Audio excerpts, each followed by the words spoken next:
নমো তচ্ছ ভগবতো অরহতো সম্মা সম্বুদ্ধস্স। জগৎপূজ্য মহাকারণিক তথাগত সম্যক সম্বুদ্ধ শ্রীচরণে কৃতজ্ঞ প্রণাম নিবেদন করে প্রজ্ঞাপারমিতে অংশগ্রহণকারী সকল উপাসক উপাসিকাগণের নিরোগ দীর্ঘায়ু সুখী জীবন তথা জ্ঞান বিমণ্ডিত জীবন কামনায় শুরু করতে চলেছি আজকের বিভঙ্গ আলোচনা ক্লাস।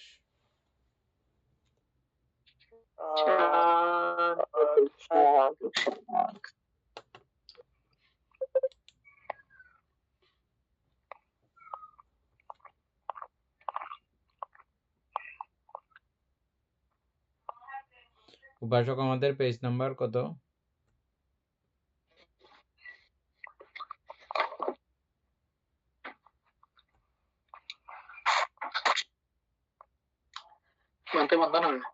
মঙ্গলক আমাদের পেজ নাম্বার কত?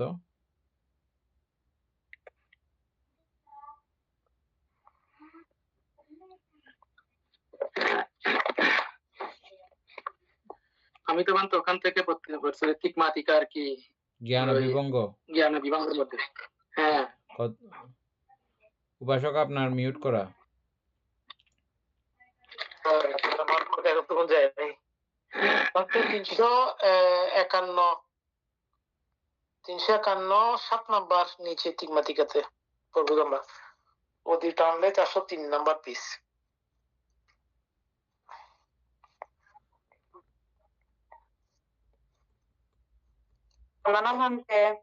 মঙ্গলক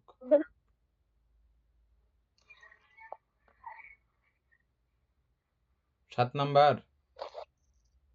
হ্যাঁ, 6 নম্বর পড়ছিলাম উপাদিন্য উপাদানীয়, আমরা পড়ছিলাম তো না। আর ওটা প্রশ্ন আছে কারো? অনুপাদিন্য উপাদানীয় প্রজ্ঞা, অনুপাদিন্য অনুপাদানীয় প্রজ্ঞা।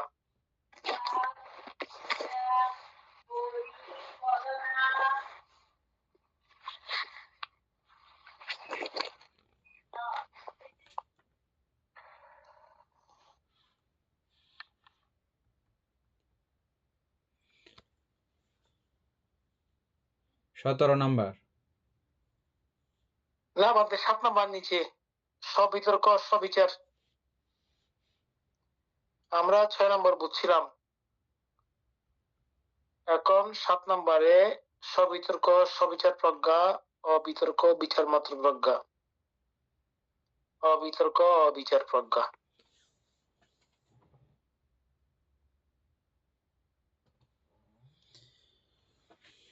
বিপাক প্রজ্ঞা, বিপাক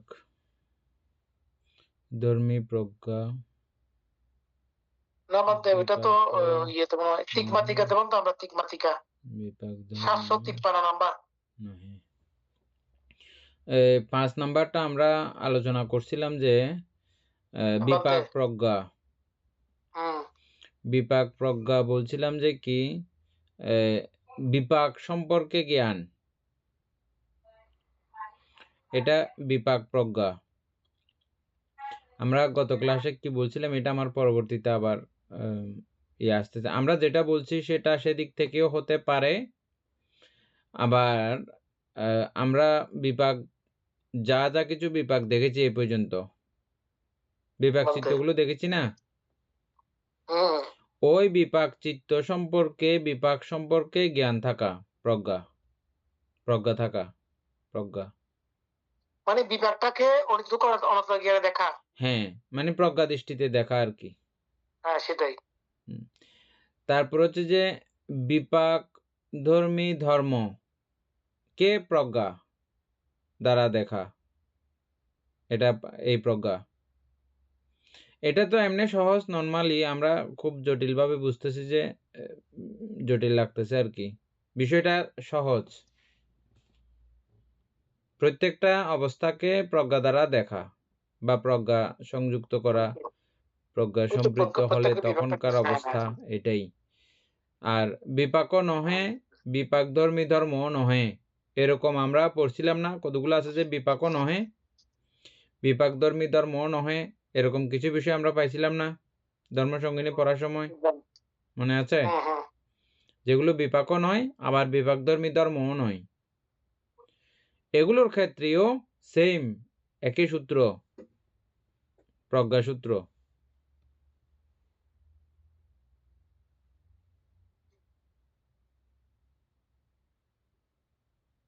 বলতে এটা এরকমই, হ্যাঁ ঠিক আছে তো, কারণ আমরা তো পড়ছি জ্ঞান বিভঙ্গ, হ্যাঁ, সুতরাং আচ্ছা। এটাতে সবগুলো জ্ঞানের বিষয়।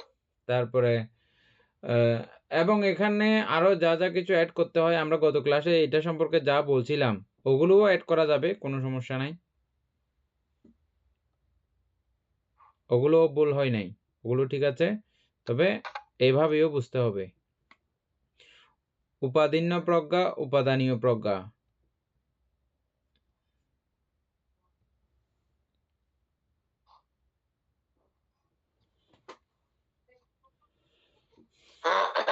উপাসক সুপ্রিয় বাবু আসছেন তো না? উপাদিন্য প্রজ্ঞা, উপাদানীয় প্রজ্ঞা, আর অনুপাদিন্য উপাদানীয় প্রজ্ঞা। এই লাইনটা পুরো লেখেন সুন্দর করে। আর অনুপাদিন্য অনুপাদানীয় প্রজ্ঞা, এই 6 নাম্বারটা পুরো লেখেন। চ্যাটজিপিটি কি উত্তর দেয় আমাদেরকে একটু জানান। আচ্ছা, উপাদিন্য সম্পর্কে বলতে আমরা এটা বুঝি নরমালি, উপাদিন্য সম্পর্কে তো আমরা বুঝি। বলতে আর উপাদানীয়, উপাদানীয় বুঝি বলতে, বলতে এটা উপাদান হচ্ছে এখানে আমরা যেমন আমাদের শরীরটা আমরা লাভ করেছি অতীতে কর্মের কারণে উপাদিন্য,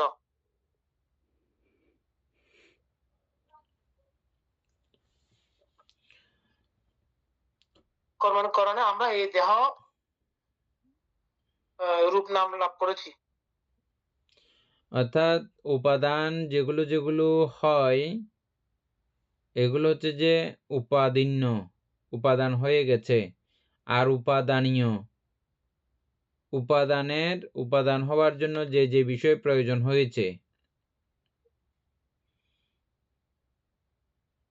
তাই তো? এখানে বলতে উপাদানীয় হচ্ছে আমি যেটা আচ্ছা যে আপনি যেটা বলছেন সেটা শুনি, আমারটা আমি পাবো বলতেছি একটু পরে। আমার তো শেষ বলা, আপনি বলেন। না, আমি বলছিলাম কি আমরা এই উপাদিন্য যেটা আমরা অতীতের কর্মের কারণে বর্তমান এই যে জন্ম লাভ করেছি, এই নাম রূপ লাভ করেছি, এই নাম রূপের মধ্যে আর বাকিটা এই উপাদান, হ্যাঁ, সেটাও হতে পারে, এগুলা কোনো অসুবিধা নাই। আপনার সে যে উপাদান পূর্বেরটাও হবে, হবে এটা প্রজ্ঞার চোখে বর্তমানীয় দেখা। হ্যাঁ, বর্তমানীয় যা যা কিছু হচ্ছে এগুলো সবগুলোকে একসঙ্গে এক কাতারেই আপনি বলতে পারবেন, কোনো অসুবিধা নাই। হ্যাঁ সেটাও বলা যাচ্ছে, আমার একটু আগে যেটা হচ্ছে সেটা উপাদিন্য অবশ্যই। হ্যাঁ, আপনি যেটা বলতেছেন সেটাও কোনো অসুবিধা নাই। আর এই উপাদিন্য এবং উপাদান হওয়ার জন্য যা যা কিছু সামগ্রী প্রয়োজন এগুলো উপাদানীয়।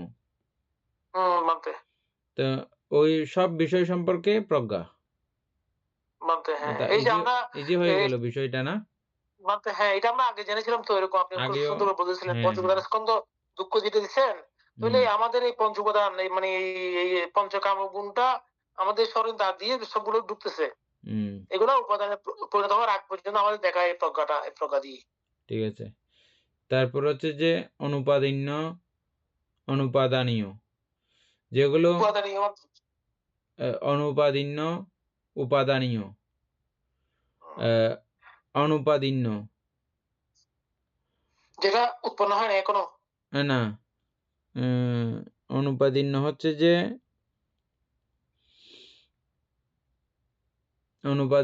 যে উপাদান হওয়ার বিষয় না।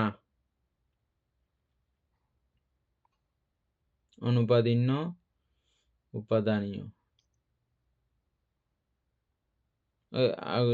সুপ্রিয় বাবুর ইয়াটা পাইলে জানান। বলতে পাইছি তো, হ্যাঁ বলেন।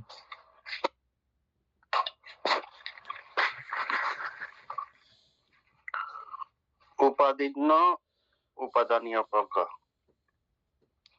উপাদিন্য হচ্ছে যা অতীত কর্মের সরাসরি ফল হিসাবে উৎপন্ন, যেমন আপনার চক্ষু, কর্ণ, কায় বা জীবন শক্তি। উপাদানীয় যা আসক্তির যোগ্য, বা যা যা নিয়ে মানুষ আমার বলে মোহ তৈরি করে।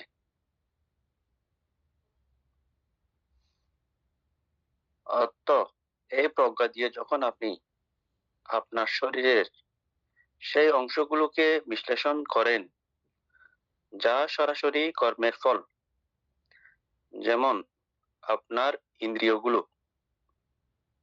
এবং বুঝতে পারেন যে এগুলো আসক্তির কারণ, তখন তাকে উপাদানীয় প্রজ্ঞা বলে।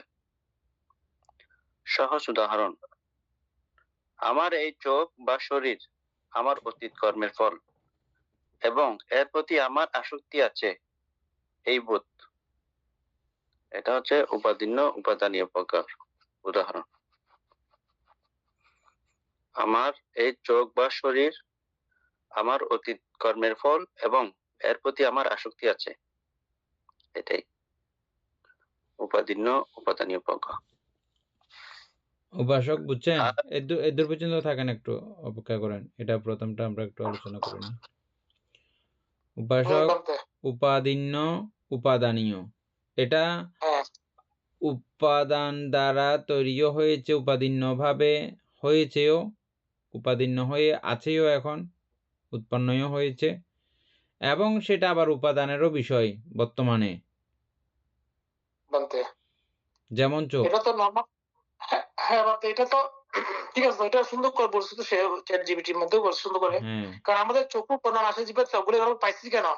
আমরা অতিরিক্ত কর্মের কারণে পাইছি, এবং এগুলো দ্বারা আমরা সবসময় আসক্তি যুক্ত থাকি। কিন্তু এই আসক্তি থাকা বিষয়টা যদি আমরা প্রজ্ঞা চোখে দেখি, তখন সেটা হচ্ছে প্রজ্ঞা এখানে। তারপর হচ্ছে যে অনুপাদিন্য, এটা আপনার উপাদান দ্বারা তৈরি হয় নাই, নরমালি আছে আর কি। আপনি উপাদিন্য, আপনার তৃষ্ণা দ্বারা এটা তৈরি হয়নি, ঠিক আছে, কিন্তু উপাদানীয় এখন বর্তমানে, যেমন বাহ্যিক আলম্বনগুলো,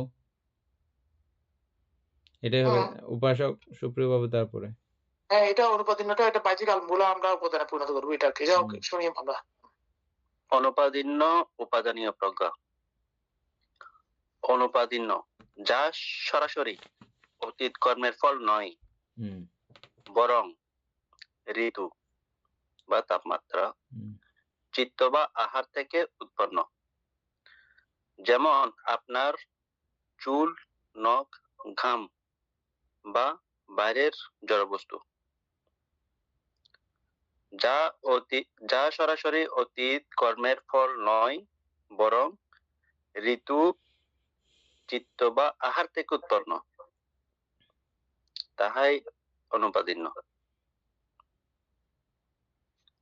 উপাদানীয়, কিন্তু এগুলো আসক্তির যোগ্য। মানুষ নিজের চুল বা সুন্দর পোশাক নিয়েও আসক্তি তৈরি করে। হ্যাঁ, ঠিক আছে, এরপরটা যান, 3 নম্বরটা।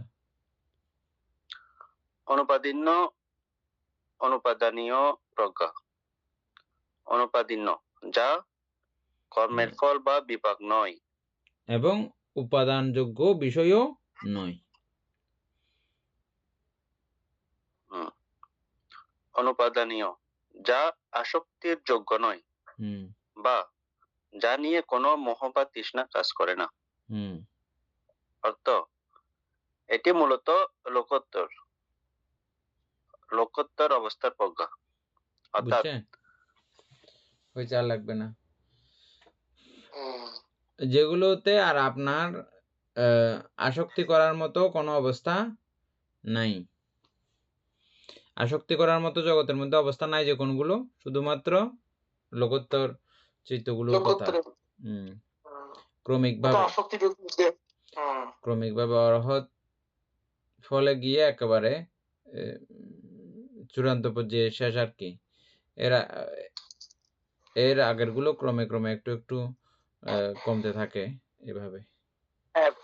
যাই হোক, এটা চ্যাট জিপিটির মাধ্যমে আমাদের খুব সুন্দর করে সুস্পষ্ট হলো। তারপরে সবিতর্ক প্রজ্ঞা, সবিচার প্রজ্ঞা, এটা তো আর আলোচনা করার দরকার নাই না? ঠিক আছে, কেউ না বুঝে থাকলে বলেন। তারপরে অবিতর্ক বিচার মাত্র প্রজ্ঞা,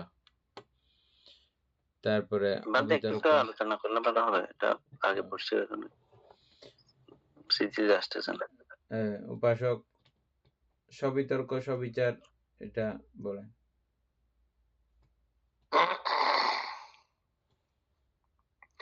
মানে এখানে মূলত সবিতর্ক সবিচারটা প্রথম ধ্যানের আচ্ছা, আমরা যেটা ওখানে গিয়ে প্রথম যেটা আলোচনা করছি ওটা আবার একটু ইয়া করেন, পুনরায় বলেন, মানে তাহলে আমাদের সুপ্রিয় বাবুর মূল বিষয়টা আসবে, মানে কি পড়তেছি, এটা কেন পড়তেছি, ওই জিনিসটা মূলত।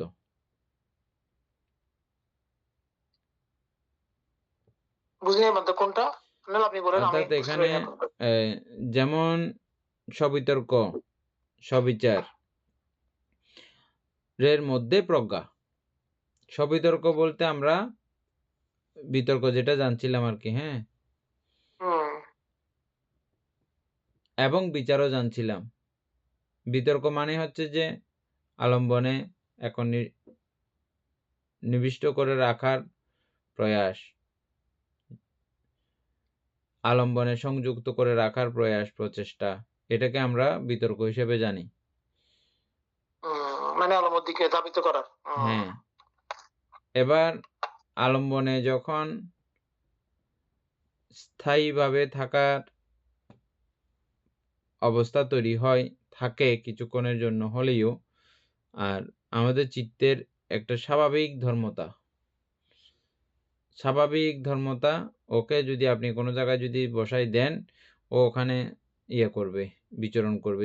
একদম ছোট বাচ্চারা যেরকম একটা জায়গাতে গেলে সব দিকে তাকায়, দেখে, ঘুরে, হ্যাঁ, আমরা যেমন একটা জায়গায় গেলে, নতুন জায়গায় গেলে সব জায়গায় তাকাই, ঘুরি, চুপচাপ তো থাকি না, দেখি ওটা সম্পর্কে কি হয় না হয়। যে কোনো একটা নতুন কিছু দেখলে আমাদের এরকম বিচারবোধ তৈরি হয়। ঠিক আমাদের চিত্তটাও এরকম, যে কোনো জায়গায় ওকে বসায় রাখলে ও এখানে ঘুরে ফিরে সব দিক দেখবে, বিচার আচার করবে। এটা চিত্তের স্বাভাবিক ধর্মতা, বিচার করা। সবিতর্ক, সবিচার, প্রজ্ঞা।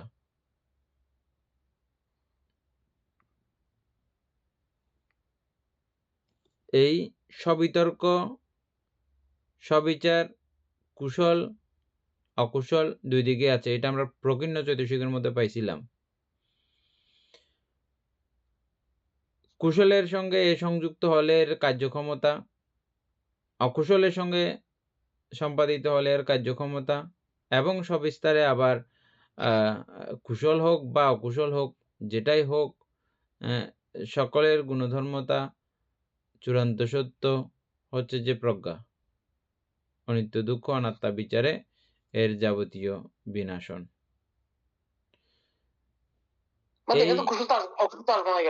আসবে প্রজ্ঞা যখন থাকে তখন অকুশল কেন আসবে? প্রজ্ঞা থাকলে আর অকুশল আসবে না। নরমালি সবিতর্ক এবং সবিচার এরা হচ্ছে যে প্রকীর্ণ চৈতসিক, আর প্রজ্ঞার কাজ হচ্ছে যে কুশল হোক বা অকুশল হোক, সবগুলোকে অনিত্য দুঃখ অনাত্মা রূপে চিহ্নিত করা, এটা প্রজ্ঞার কাজ। তো এখানে আমি ওটা প্রজ্ঞা দিয়ে দেখতেছি বলে, অকুশল দেখতেছি বলে অকুশল করতেছি না, আমি অকুশল দেখতেছি যে এটা অকুশলীয় থাকে, কুশলীয় থাকে, এবং যেখানেই থাকবে থাকুক, এটা অনিত্য দুঃখ অনাত্মা হিসেবে প্রজ্ঞায় চিহ্নিত করে, এটা প্রজ্ঞার কাজ। বুঝছেন?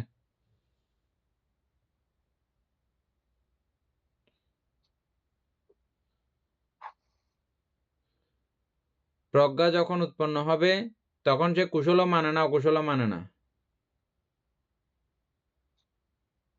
মানে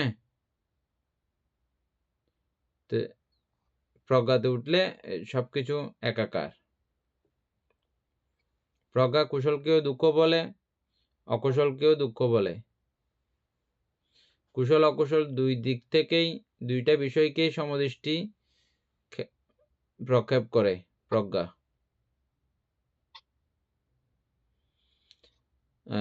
কুশলকে বলে, অকুশলকে বলে দুঃখ, দুঃখতা,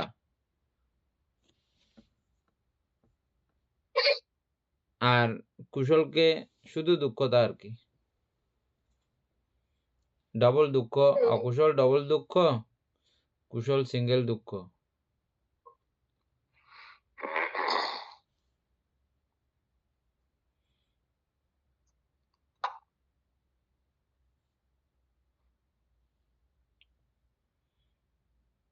তারপরে অবিতর্ক বিচার মাত্র।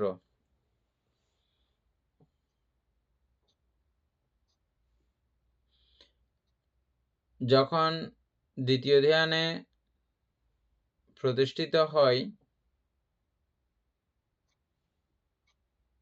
চিত্ত, তখন আর বিতর্ক প্রয়োজন হয় না, তখন অবিতর্ক। আমরা চিত্ত দ্বিতীয় ধ্যান চিত্ত পড়ছিলাম, মনে আছে? তারপরে সেখানে শুধু বিচার মাত্র আছে। ওই জায়গাতেও আপনি প্রজ্ঞা নিক্ষেপ করে প্রজ্ঞা প্রযুক্ত হয়ে দেখা। কারণ মধ্যে বিচারটার মধ্যে যখন প্রজ্ঞা থাকে তখন অবিতর্ক অটোমেটিক ওখানে আর কাজ করার সুযোগ পায় না, ওটা অটোমেটিক থাকে। কারণ এর কারণে তো বিচার করার সুযোগ পায় না, বিচার করার সুযোগ পেত না। বিচার এখানে লৌকিকভাবে একটা বিচার আছে, আর প্রজ্ঞাও এটাও বিচার। ওই বিচার আর এই বিচার বেশ কম আছে। এটা সামাধি না হলে কিন্তু ওই অনিত্য দুঃখ অনাত্মার বিচার না। এমনি কি আছে কেমন আছে এটা কি অদূর পর্যন্ত বিচার করে, যে বিচারে বিচারে বেশ কম আছে। ধাম্মা বিচারও একটা আছে না, আমরা পড়ছিলাম যে ধাম্মা বিচার, ধর্ম বিচার। ধর্ম বিচার এটা হচ্ছে যে প্রজ্ঞার অন্তর্গত। আর নরমাল বিচার হচ্ছে যে আমরা যেরকম প্রত্যেকটা বিষয়ে যেরকম বিচার করি, প্রত্যেকটা বিষয়ে আমাদের একটা বিচার উৎপন্ন হয় না, ভালো হোক মন্দ হোক। এই বিচারও কিন্তু প্রকীর্ণ চৈতসিক, কুশল অকুশল সব জায়গাতে ও কাজ করে। তারপর অবিতর্ক বিচার, যেখানে বিতর্ক নাই, অবিতর্ক বিচারও নাই। কোথায়? এটা আমরা 3 নাম্বার ধ্যানে দেখছিলাম না? 3 নাম্বার ধ্যানে বিতর্ক বিচার বিবর্জিত, প্রীতি সুখ একাগ্রতা সমন্বিত। তো ওই বিষয়টাকেও ওই প্রজ্ঞানেত্রে দেখা। কি দেখা? এটাও চৈতসিক একটা, এটাও প্রত্যয় সহযোগে তৈরি উৎপত্তি এবং প্রতিক্ষণিকভাবে এর সংযুক্ত হয়ে এটা প্রকটিত হচ্ছে, আবার এটা প্রতিক্ষণে ক্ষণে অনিত্যও হচ্ছে, আবার নির্দিষ্ট একটা সময় পরে একেবারে এমনিও বিনাশ হয়ে যায়। এটাকে ধরে রাখতে চাইলেও আমরা কখনো ধরে রাখতে পারি না, সময়ের মতো একদম। সময় যেরকম কেউ কখনো আটকে রাখতে পারে না, পারে কি? সময়কে সময় চলে যাবে, ওকে বাঁধার কোনো উপায় নাই।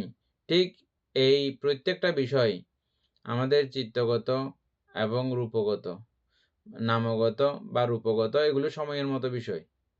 এগুলোকে ধরে বেঁধে কোনোভাবেও রাখা যাবে না। এগুলোর গতিধারাতেই অনিত্য হতে থাকবে, এগুলোর গতিধারাতেই এদের ইচ্ছা মতো সংযুক্ত হতে থাকে এবং বিযুক্ত হতে থাকে।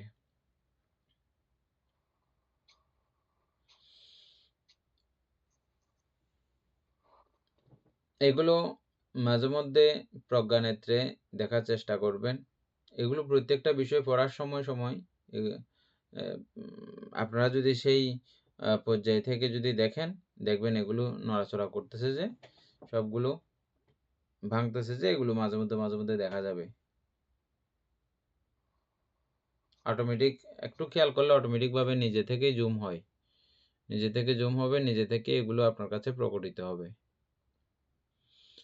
তবে হ্যাঁ, প্রত্যেক দিন ধ্যান অভ্যাস করতে হবে। শত কাজের মধ্যেও মানে ধ্যান চালিয়ে যেতে হবে। টুকটাক কাজ থাকবে সারা জীবন, মরণের আগ পর্যন্ত আমাদের। আমরা কাজের কোনো শেষ নাই। আমরা যতক্ষণ পর্যন্ত আমাদের নাম রূপের প্রতি অপছন্দতা রয়েছে, ততক্ষণ পর্যন্ত কাজের কোনো শেষ নাই। নাম রূপের প্রতি পছন্দতা বা অপছন্দতা যেটাই থাকুক না কেন, এগুলো থাকলে কাজের কোনো সমাপ্তি নেই। সকল কাজের ফাঁকে ফাঁকে এটা যেহেতু পরম কাজ, শ্রেষ্ঠতম কাজ। আমরা এই কাজও প্রত্যেকদিন আস্তে আস্তে একটু একটু একটু একটু করে করে করব। করলেই এগুলোর সঙ্গে সরাসরি পরিচয় হবে।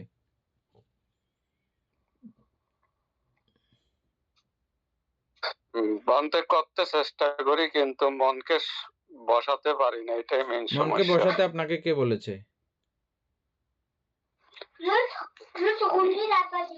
মনকে মনের বসাতে কাজ মনে আপনাকে কে করবে, আপনার কাজ বলেছে? আপনি করবেন। মনের কাজ মনে করবে, আপনার কাজ আপনি করবেন। মন যেমনে যেমনে দূরে, আপনিও কেমনে দূরতেছে আপনিও ওটাকে দেখবেন আর কি, কত দূরতে শুধু পারে। জানাটা দেখি তো। আমি তো তো দূরতে আনাপানাসিটি করি। দূরতে দূরতে একসময় সে হরান হয়ে যাবে। হরান হয়ে যাও আর পারতেছো না দূরতে। ও তাইলে আসো, এবার তুমি শ্বাস প্রশ্বাস দেখো। বুঝে গেছে? প্রথম ওকে ইচ্ছা মতো দূরতে দেবেন আর কি। ও দূরতে চাচ্ছে, দূরও না, কোনো অসুবিধা নেই, দূরও। ও যত জোরে দূরতে চায় তা আপনিও তত জোরে দূরেন। দূরতে দূরতে দূরতে দূরতে ও একসময় হয়রান হয়ে যাবে। হয়রান হইলে তারপরে আবার আপনি এনে, আর পারতেছো না দূরতে, আসো, শ্বাস প্রশ্বাস দেখো, বসাই দেবেন। আর এর আগেও যদি আপনার যদি আনতে ইচ্ছে করে আপনি নিয়ে আসতে পারবেন। ও দেখলে মাত্র ও চলে আসবে, কিন্তু ও দেখলে আর দাঁড়ায় না ওখানে। মানে ও দূরতেছে যদি আপনি দেখেন, ও আর ওখানে থাকবে না, সঙ্গে সঙ্গে আবার শ্বাস প্রশ্বাসের মধ্যে চলে আসবে।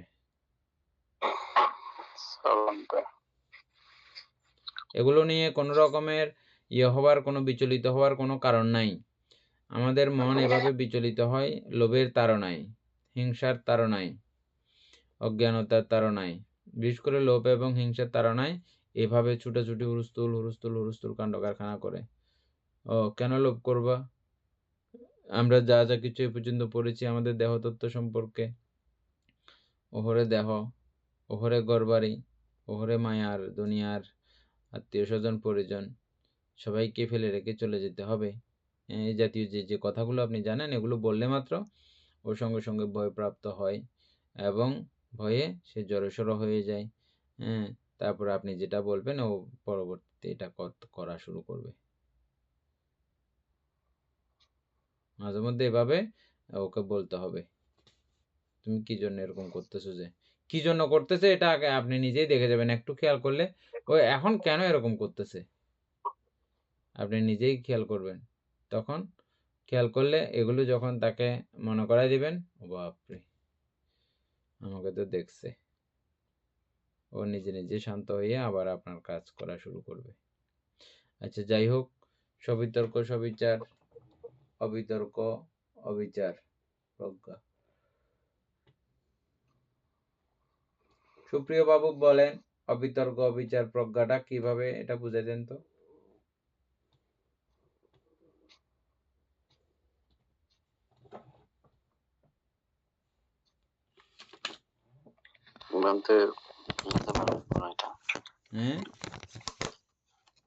বুঝতে পারবো না।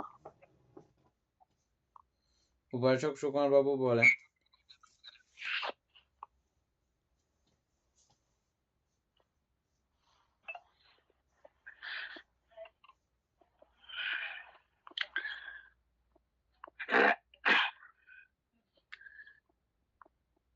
অবিতর্ক অবিচার প্রজ্ঞা মানিবান্তে বিতর্ক নাই, বিচারও নাই, অর্থাৎ প্রীতি সহগত আর কি। মানে একেবারে নাই তা না, মানে আর কি একটা সূক্ষ্ম হিসেবে অবশ্যই থাকবে। তো অর্থাৎ মানে প্রীতি অনুভব করবে আর কি, অন্তে প্রীতির মধ্যে অবস্থান করবে, প্রীতি সুখ একাগ্রতার মধ্যে, মানে অর্থাৎ মানে ধাপে ধাপে। এটা তো মানে প্রথম দ্বিতীয় ধ্যানের পরে মানে যেহেতু মানে অবিতর্ক নাই, অর্থাৎ এই বিতর্ক বর্জিত, মানে অবিচার মানে বিচার বর্জিত, তো এই অর্থাৎ প্রীতি সহগত আর কি বানতে, তাহলে তৃতীয় ধ্যানে মানে উপনীত মানে তো হবে আর কি বানতে। তাইলে আবার ওই যে একেবারে নাই সেটাও না, মানে তাদের যে অবশ্যই মানে থাকবে সূক্ষ্ম হিসেবে, সেটাই মানে আমি বুঝি বান্ত বিতর্ক বিচার। আরো আছে প্রজ্ঞা। এই তো বানতে মানে প্রজ্ঞার মধ্যে মানে তো অবস্থান করবে আর কি, মানে ওই অবশ্যই মান্যতাতে যে ওই না থাকলেও মানি, বিতর্ক বিচার না থাকলেও কিন্তু প্রজ্ঞাটা মান্যতার যে প্রজ্ঞাটাই মান্যতার যে সূক্ষ্ম হিসেবে যেটা থাকবে সেটাই মান্যতা দিয়ে যেতে প্রজ্ঞার মাধ্যমে মান্যতা যে এই এই অবস্থান করে মান্যতা প্রীতি সহগত মাধ্যম অর্থাৎ যে তৃতীয় ধ্যান উপনীত হবে এমনটা আর কি। প্রজ্ঞা না থাকলে তো মানতে ওই মানে তৃতীয় ধ্যানতাতে যাওয়া যাবে না আর কি মানতে, সেটাই।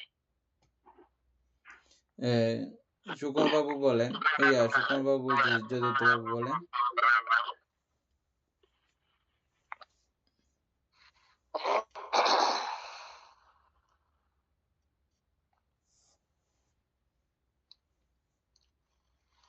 ঠিক আছে, সুকুমার বলছে যে এখানে বিতর্ক অবিচার, বিতর্ক বর্জিত, বিচার বর্জিত। আর প্রজ্ঞা হচ্ছে ওই বুঝে যাওয়ার পর এখানে আমরা প্রীতিতে উপনীত হবে তৃতীয় ধ্যানে গিয়ে। আর ওখানে আর প্রজ্ঞাটা আসবে ওই যে এটা বর্জিত হওয়ার পরে, যে বিষয়টাকে ও ওভাবে দেখবে, কিন্তু আনাতে বিচার করে দেখবে, ওইটা তখন থাকবে। তখন ওইখানে ওই প্রীতিটা উৎপন্ন হবে বলতে।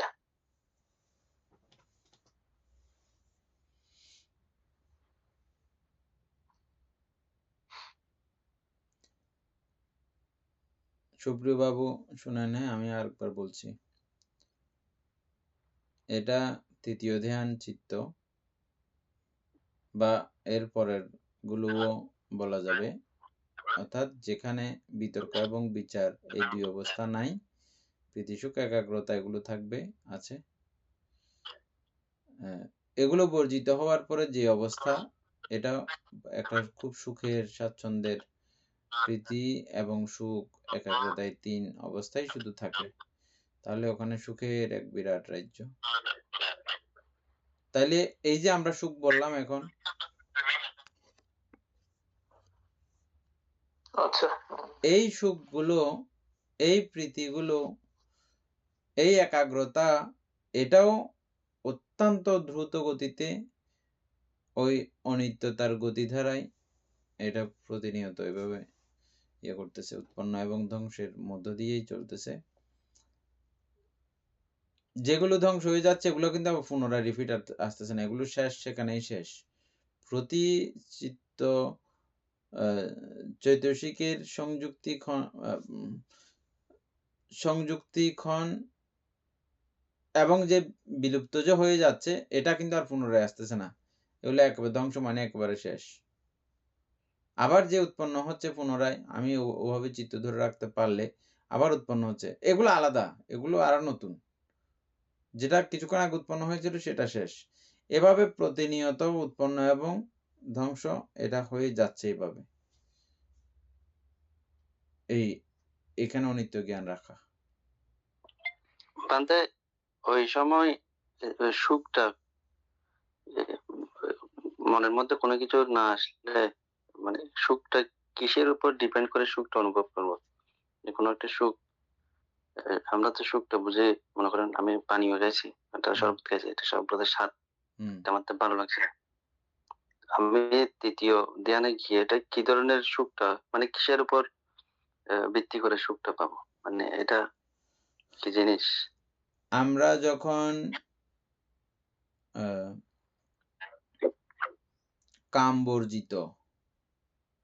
কামবর্জিত বিষয়ে যখন চিত্ত একাগ্রতা করি,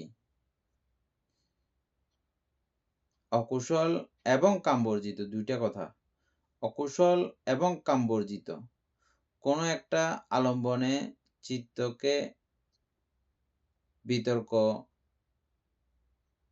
বানিয়ে ওই আলম্বনে সংযুক্ত করাই রাখলে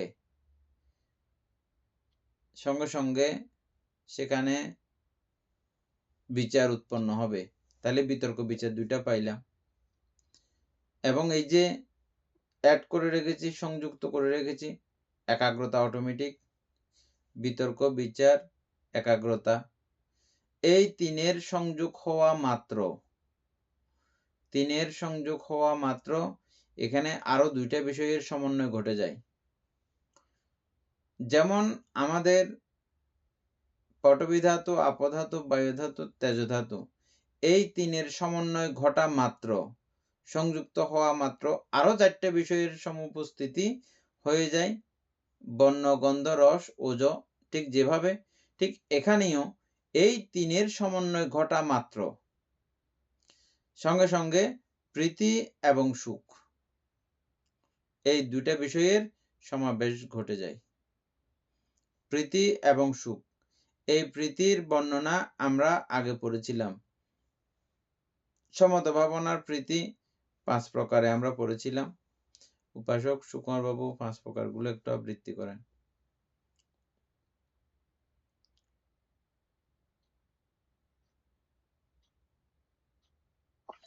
আচ্ছা, এগুলো আবৃত্তি করার আগে আরেকটা বলি। প্রথম ধ্যানের যে সুখ, প্রথমটা যেটা লাভ হবে সেটা হচ্ছে যে বিবেকজ, সেটা সমাধিজ না, সেটা বিবেকজ। সেটা আপনি নিজে থেকে এমনি উপলব্ধি করবেন। কিরকম উপলব্ধি করবেন? বিবেক মানে তো বুঝেন, আবেগ না, আবেগের অপোজিট সাইড। আবেগ বিবেক আমরা বুঝি না, বুঝি তো না? আবেগ বিবেক বুঝেন? আমরা যে কোনো একটা মেয়েকে ভালোবাসি বা ছেলেকে একটা ভালোবাসি, আমাদের বউকে ভালোবাসি, এটা আবেগী। এটা আবেগ থেকে আমাদের একটা হৃৎপিণ্ডের কার্যক্রম থেকে একটা কার্যক্রম তৈরি হয়ে ওদের প্রতি স্নেহ মমতা বোধ এরকম একটা বিষয় যে আসে, এটা হচ্ছে আবেগ। আমরা অনেক সময় এটাকেও একটা ছোট বাচ্চাদের বিষয় দিয়ে একটা ইয়া করে, মানে যেটা উঠতি বয়সের ছেলেরা অনেক সময় বেশি আবেগতাড়িত হয়ে যায় এভাবে বলি। একটু বয়স্কদের, একটু ইয়াদের, ওদেরটা আবার বিবেক বলি আমরা। কিন্তু এই দৃষ্টিকোণ থেকে আমাদের পুরো বৌদ্ধিক দৃষ্টিকোণ থেকে বা জ্ঞান জগতের দৃষ্টিকোণ থেকে আমাদের যাবতীয় সবগুলোই হচ্ছে যে আবেগ মিশ্রিত। একদম বুড়াকালের প্রেমও, বুড়াকালের মমত্ববোধ, ভালোবাসা, আমাদের পরিবার পরিজনের প্রতি যে একটা দায়িত্ব কর্তব্যবোধকে, এটা আমরা অনেক সময় পার্থিবভাবে এটাকে আবেগ আর বলি না, বিবেক বলতে চেষ্টা করি। কিন্তু এই ক্ষেত্রে একেবারে আমি বুড়া দুধ রইও যাই, সবগুলো কিন্তু আবেগেরই বিষয়। বিবেক কখন? বিবেক হচ্ছে যে যখন এই কামনা বর্জিত এবং দোষ বর্জিত,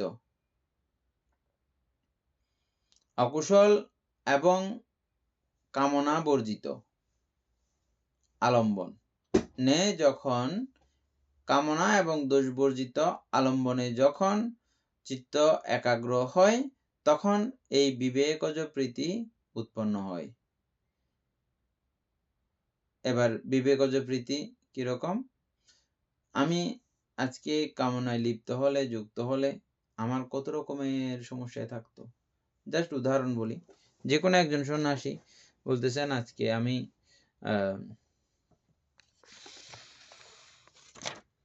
সন্ন্যাসী বলে বেঁচে গেছি, একটা জায়গায় বন্যা হচ্ছে, ভূমিকম্প হচ্ছে, বহুত কিছু মনে করেন সমস্যা হচ্ছে, তারপরে ওর কোনো সম্পত্তিও নাই, তারপরে কোনো বাচ্চা কাচ্চাও নাই, ঘর বাড়িও নাই, কিচ্ছু নাই, ও একদম নিজে বিন্দাস, একলা, খালি, শূন্য। এখানে কিছুক্ষণ আগে ঘোষণা দেওয়া হয়েছে এই এলাকাতে ভয়ঙ্কর ধরনের কিছু একটা ঘটবে, আপনারা খুব দ্রুত এখান থেকে পালিয়ে যান, বেঁচে যাবেন।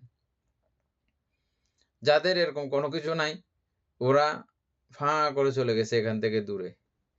আর যাদের এই ঘরের টান, জায়গার টান, সয় সম্পত্তির টান, স্ত্রী কন্যা আদির টান, এগুলো যাদের আছে, এগুলো এদেরকে গুছাইতে গুছাইতে মারা গেছে সবাই।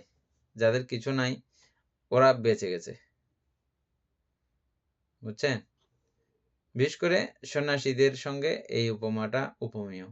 সন্ন্যাসীরাও যদি আবার একটা ডাল গাঠটি গুটাই ফেলে টাকা জিনিসপত্র হয়ে যায়, আর সন্ন্যাসীর তো নাই, ওই সময়ে সন্ন্যাসীরাও মারা পড়বে। হ্যাঁ, আচ্ছা, যেটা বলতেছিলাম, তাহলে এই মুহূর্তে যে সে বেঁচে গেল এখান থেকে, বিশাল এক মৃত্যু ফাড়া থেকে ও যে বেঁচে যেতে পারলো, বেঁচে গিয়ে ওমা আজ আর তো নেই কোনো কিছুর আসক্তি নাই, আমি বাঁচি গিয়ে দিই, আসক্তি চাইলে ওই তার মতো আইও আজিয়া আসক্তি পরায়ণ মানুষের মতো করে আইও মরে যেতাম। এই যে একটা মানে স্বাচ্ছন্দ্যতা উৎপন্ন হয় মনের মধ্যে, এটা হচ্ছে বিবেক, এই জাতীয়। আজকে আমি কামনায় পীড়িত হলে, কামনায় তাড়িত হলে আমার এই কামনাজনিত নানা জাতীয় দুঃখ কষ্টগুলো যন্ত্রণাগুলো উৎপত্তি হতো, সেটা না হয়ে সেদিকে না গিয়ে আজকে আমি মহা পরমানন্দে পরম স্বস্তিতে অবস্থান করছি। বাহ, কি একটা হালকা ফুলকা লাগতেছে, স্বস্তি লাগতেছে। এই জাতীয় করে একটা জ্ঞান ও সমৃদ্ধ একটা বিবেক উৎপন্ন হয়। বিবেকটা মূলত জ্ঞান, যে যে লেভেলের থাকে ওই লেভেলের জ্ঞান আর কি। প্রজ্ঞা সমন্বিত হলে এটা আলাদা, হ্যাঁ। আর প্রজ্ঞা সমন্বিত না হলেও এরকম একটা জায়গাতে এরকম একটা মানসিক অবস্থা তৈরি হয়, এটা দিয়ে একটা খুব চরম একটা তৃপ্তি এবং স্বস্তি, আনন্দ, প্রীতি লাগে। এইটাকে বৌদ্ধিক পরিভাষায় তথা সাধকদের ইয়া থেকে ভাষা থেকে বলা হয় প্রীতি এবং সুখ, এই দুইটা বিষয়কে সাধকদের ভাষা। উপাসক সুপ্রিয় বাবু আশা করে বুঝছেন এগুলো না? এটা প্রথম ধ্যানের কথা। বানতে এটা বুঝছি। এটা একটা আমার প্রশ্ন ছিল মাঝখানে, আপনি হ্যাঁ বলেন। না ওই এই উদাহরণের অন্তর্ভুক্ত, হ্যাঁ বলেন। যার সন্ন্যাসীর কোনো কিছু নেই, ভূমিকম্প হলো, প্রাকৃতিক দুর্যোগ হলো, ঘরের প্রতি আসক্তি নেই, কোনো কিছু নেই, একলা, ওনার থেকে একটা মানে ওখান থেকে চলে যেতেও কোনো বাধা সৃষ্টি হলো না, অথবা মনে কোনো খারাপও লাগে নাই, নিজের মতো করে চলে গেল, আসক্তি নেই। যে পাগলের কোনো কিছু নেই, ওর থেকে কোনো তৃষ্ণাও নেই, এমন আমরা যেটা পারিবারিক সাংসারিক জীবনের যে তৃষ্ণা, ওই পাগলের কোনো তৃষ্ণা নাই, ঘরের প্রতি মোহ নাই। এটা একটা আমি খুব সুন্দর একটা উদাহরণ পাইছিলাম, আমাকে যে কোনো একজন প্রশ্ন করছিল এটা, এবং খুব সুন্দর একটা আমি আবার রিপিট উদাহরণও দিয়েছিলাম। রিসেন্টলিও আমি আর আমাদের শ্রদ্ধেয় প্রজ্ঞা ইন্দ্রভান্তের সঙ্গে আলোচনা হয়েছে, এবং কিছুদিন আগে আমরা কিছু একটা বিষয় নিয়ে এরকম একটা আলোচনা করেছি। সেম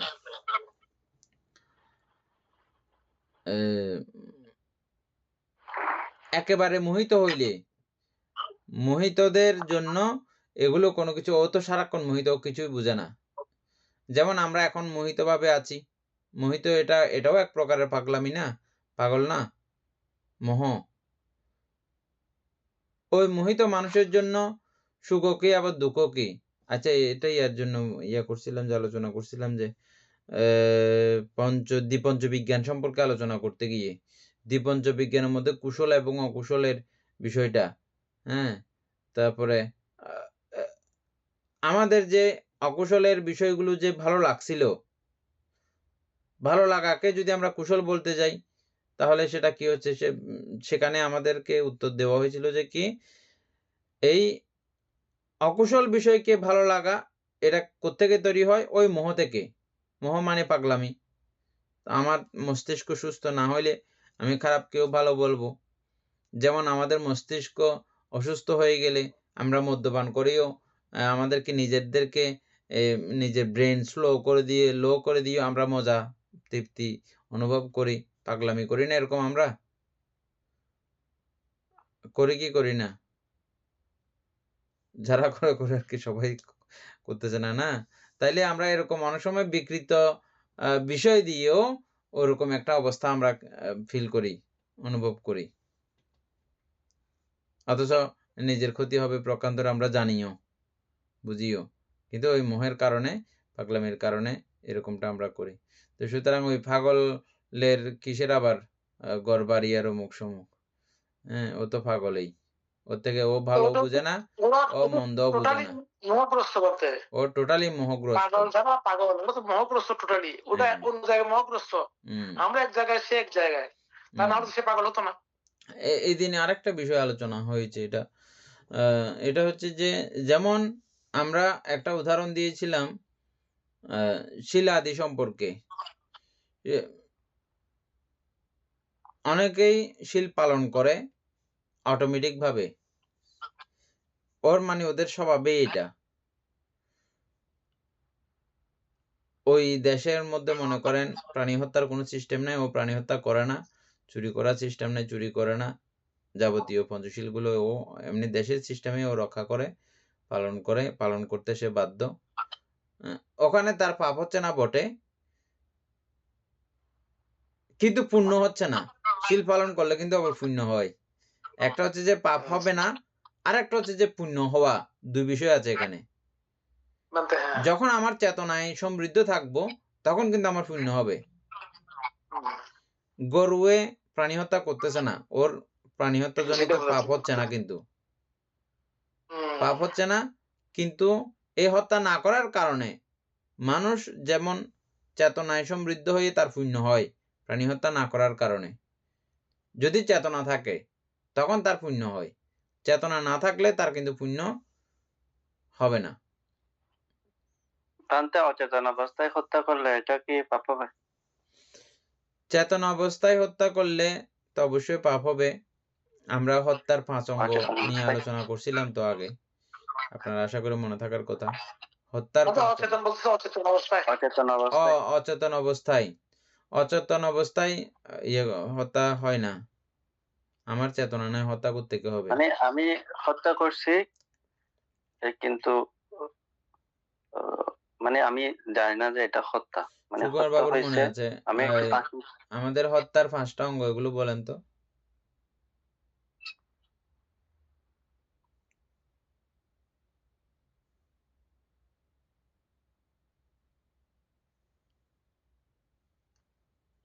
মনে করতেছে না এখন।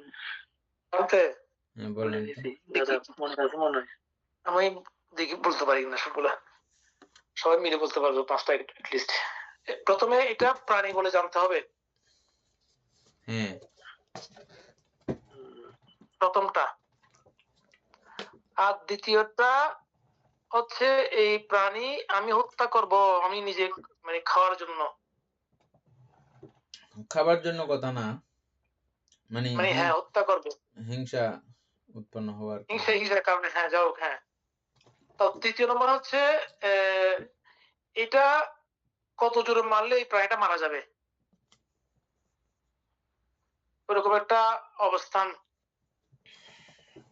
তারপর 4 নম্বর হচ্ছে মারা গেছি কিনা কনফার্ম হবে। তারপর বলিস বলতে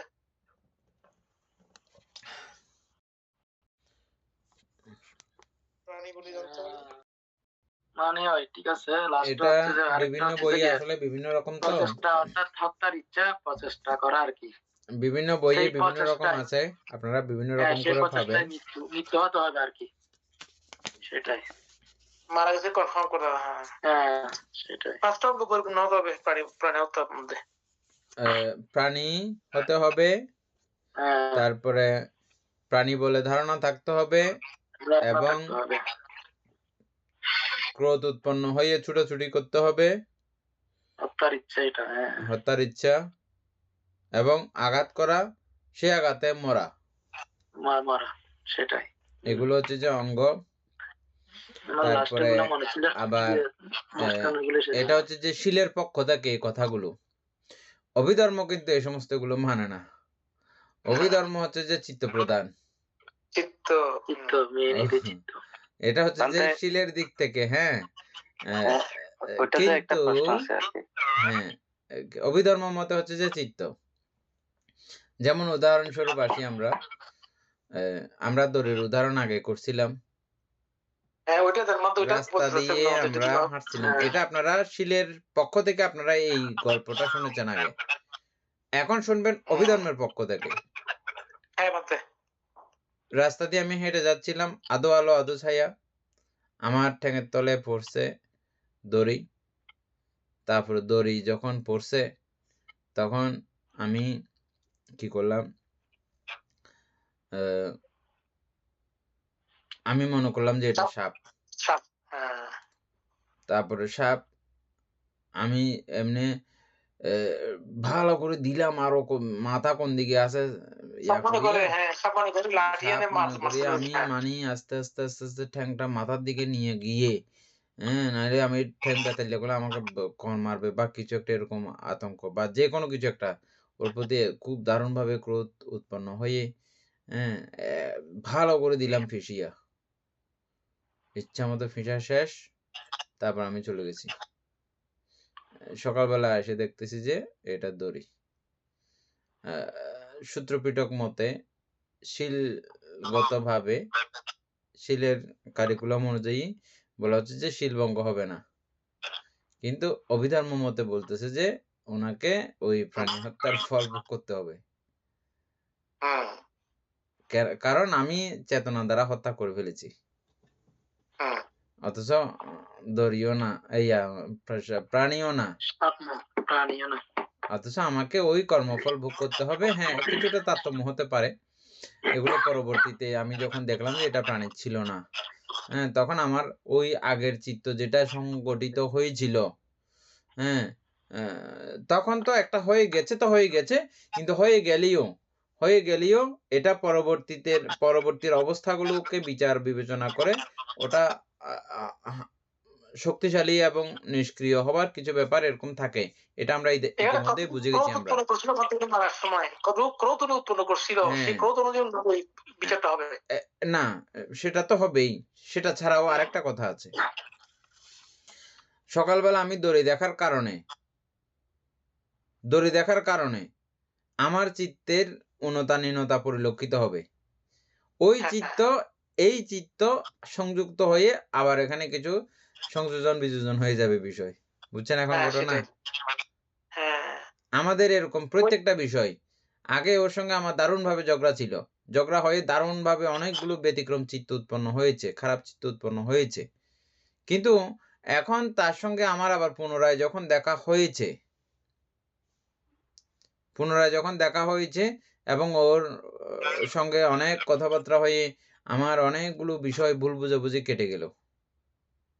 আমার ওকে কেন্দ্র করে আগে যে চিত্তগুলো উৎপন্ন করেছিলাম,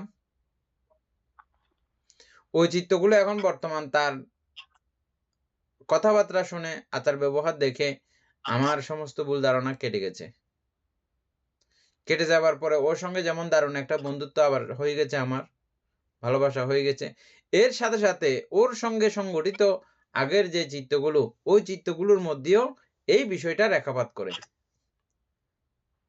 যদিও বা ওই সময়ের চিত্ত ওই সময়ই, কিন্তু তথাপিও একটা বিষয় এমন থাকে যে এগুলো পরিবর্তন হয়। পরিবর্তন হয় যে এটা তো আমরা জানি, বুঝি। কিছু বিষয় আছে যে আরো বাড়ে যায় ভবিষ্যতে, কিছু বিষয় আছে যে কমে যায়। এই সুতরাং আমি তখন ওটাকে দড়ি মনে করে সাপ জ্ঞানে মেরে ফেললেও সকালবেলা উঠে যখন দেখব, তখন আমার ওই চিত্তগুলো, আগের চিত্তগুলো মানে পরিবর্তন হওয়ার ব্যাপার আছে। তবে এটার জন্য যে নরকে যেতে হবে না তেমন না, আবার যেতে হবে এমনও না। হয়তো যেতেও হতে পারে, হয়তো নাও যেতে হতে পারে। চিত্তর উপরে এই বিষয়টা নির্ভর করবে। ওই সময় চিত্র ডিপেন্ড করবে। হ্যাঁ, দেখেন দড়ি না মেরে পর্যন্ত, সাপ না মেরে পর্যন্ত নরকে যাওয়ার বন্দোবস্ত হয়ে যাচ্ছে। এই জন্য বুদ্ধ বলেন চেতনাহাং ভিক্ষাবে কাম্যং বাদামি। আমি চেতনাকেই কর্ম বলি। হ্যাঁ বলতে ওইটা বলতে যথাযথ, একদম ঠিক। আমি চেতনাকেই কর্ম, এটা সাপ হইলেও কোনো হইলে নাই। বুঝছেন? না বন্ধু, ওইটা আরেকটা উদাহরণ আছে উল্টা। যেমন আমরা যাওয়ার সময় সাপ দড়ি মনে করে পা দিছে, সাপের মাথার মধ্যে পা পড়ছে, মারা গেছে। সকালে উঠে সাপ তখন আফসোস করতেছে। আফসোস করলেও তখন কোনো রকমের কিছু হবে না।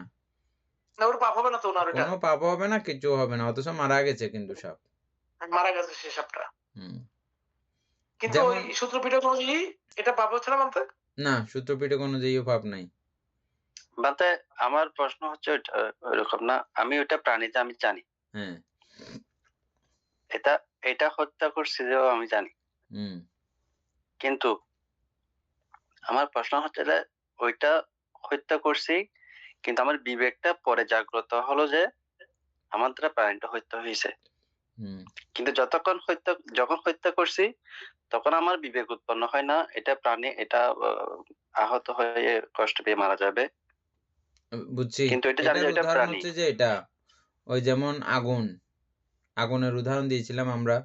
ছোট বাচ্চা, বুড়া বাচ্চা, জোয়ান বাচ্চা আগুনে কোনো কিছু মানে না, আগুনে সবাইকে সমানভাবে পুড়িয়ে দেবে। এই সেটাই বলতে। হত্যা যেই করুক না কেন, জ্ঞান অবস্থায় করুক বা অজ্ঞান অবস্থায় করুক, যেভাবেই করুক না কেন, হত্যা হত্যাই, এবং হত্যার রেজাল্ট ও পাবেই। কিন্তু এটা অভিধর্মে বলতেছে যে অভিধর্মের মতে এটা যখন মানে অজ্ঞান বশত, যেটা মানে আমি সাপকে দড়ি অজ্ঞান মনে করে বশত হাঁটে করলে গেছি। অভিধর্মের মতে বলতেছে যে অজ্ঞান বশত মানে যদি করে, যেমন ছোট বাচ্চারা যদি আগুন ধরে ওরা একদম বাউডে ধরে, ওদের হাত বেশি পুড়া যায়। অভিধর্মের মতেও বলতেছে যে সে যদি এই পাপ সম্পর্কে না জেনে যদি সে করে, তাহলে তার পাপের পরিধি বিশাল হয়। আর পাপ সম্পর্কে জেনে বুঝে সে পাপ করতেছে, তার পাপের পরিধি অত্যন্ত স্বল্প, ক্ষীণ, দুর্বল। উল্টো হয়ে গেছে এটা, না? না সেটা তো আমরা তো আগেও বলছি, এটা আমরা আগেও আলোচনা করছি, এখন এটা প্রমাণিত। না জেনে পাপ করলে পাপ বেশি হয়ে যাবে।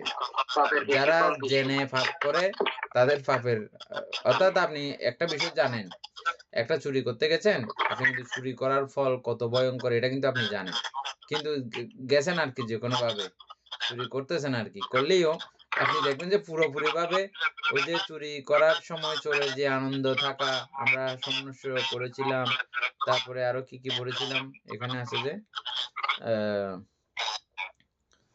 সমন্বয় সুসহগত না, সম্প্রযুক্ত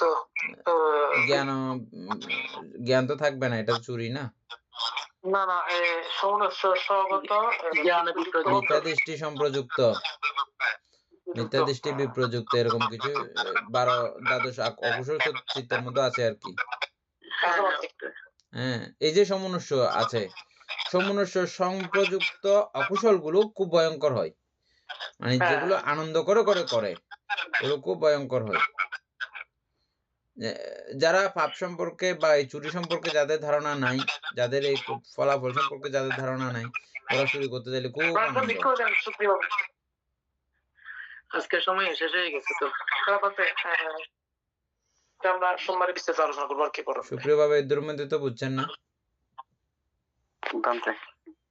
সুতরাং জেনে পাপ করলে পাপের পরিধি আমার থেকে ওইদিকে একটু ইয়া লাগছে যে, মনে করেন দাদা বলছে যে সাপকে আমি দড়ি মনে করে হাঁটে গেছি, সাপের মাথায় পাড়া পড়ছে, পরের দিন দেখছি সাপ। তো ওইটাও তো অজ্ঞানতা বশত পাপ। ওটা হচ্ছে সিস্টেম আছে, এটা তখন আমি তো কোনো কিছু মারিও নাই, জানিও না, মারিও নাই, কিচ্ছুও না, আমার চেতনাও নাই, কিচ্ছু নাই। যেমন আমরা প্রতিদিন পরের দিন চেতনার ব্যাপার নেই, পরের দিন তো চেতনা আমার এমনি তখন মৈত্রী উৎপন্ন হয়েছে, তখন আলাদা ব্যাপার। বিষয়টা মরে গেল, এই প্রাণীটা মরে গেল। আমার তো কোনো ইচ্ছেও ছিল না, কিছু আমি তো মারতে চাই নাই। হ্যাঁ, মারতে চাই। হ্যাঁ, ঠিক আছে, এই বিষয়ে আরো সামনের ক্লাসে মনে করলে বিস্তারিত আলোচনা করব। সদ্ধর্মপ্রাণ প্রিয় উপাসক উপাসিকা বৃন্দ, এতক্ষণ যাবৎ আমরা বিভঙ্গ আলোচনা করেছি, এতে আমাদের অপূর্ণীয় পুণ্য সাধিত হয়েছে। পুণ্যরাশি অনন্ত চক্রবাসী সত্যকে দান করছি, গুরুবান্ধবকে দান করছি, মাতা পিতাগণকে দান করছি, এবং এই পুণ্যের কাছে আমরা প্রত্যেকে প্রার্থনা করব নির্বাণ লাভ অবধি। অসৎ ব্যক্তি, মূর্খ ব্যক্তি পাপ মিত্রের সংসর্গ লাভ না করে সদা সর্বদা জ্ঞানদর্শী কল্যাণ মিত্রের সান্নিধ্য সংসর্গ লাভ করতে সক্ষম হই, এইরূপ সাধু কামনা পোষণ করে আজকের মতো ক্লাস এখানে সমাপ্ত করছি।